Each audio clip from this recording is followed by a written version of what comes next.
انہی حالات میں آپ دیکھیں کہ کیسے کیسے شگوفے ہیں. رانا ثناءاللہ صاحب نے فرمایا ہے کہ موجودہ وسائل میں رہتے ہوئے حکومت نے عوام کو میکسیمم ریلیف دے دیا ہے. ہندوستانی جنگی جنون جاری رہا تو پھر عوام کو معاشی مشکلات کا سامنا کرنا پڑ سکتا ہے.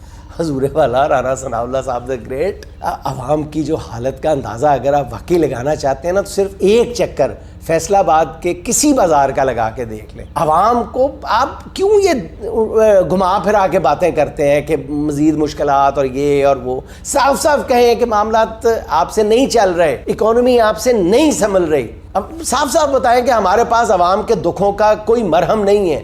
یہ گھما پھرا کر بات کرنی بند کریں. آپ کا حال رانا ثناءاللہ صاحب اور آپ جیسے کئی وزراء کا حال جو ہے نا وہ اسی ڈاکٹر جیسا ہے کے پاس وہ لا علاج ہی مریض ہوتا ہے, اس کا کوئی علاج بھی ان کو سمجھ بھی نہیں آ رہا ہوتا. میرے جیسے نکما سا ڈاکٹر ہوتا ہے, اس کو اب اس مریض کا کوئی تیماردار بھی ساتھ نہیں ہوتا. مریض کو بتانا نہیں آ رہا ڈاکٹر صاحب کو بیچاروں کو کہ وہ کیسے بتائے کہ جی کہانی ختم ہے. تو وہ پھر ادھر ادھر دیکھ کے مریض سے کہتا ہے کہ یار بات سنو, اپنے موبائل میں سے جو کچھ ڈیلیٹ کرنا ہے نا وہ ڈیلیٹ کر لو جلدی سے.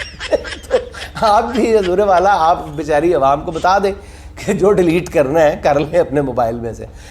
یہ سب کیا دیکھنا پڑ رہا ہے؟ اچھا ہے میں اندھا ہوں.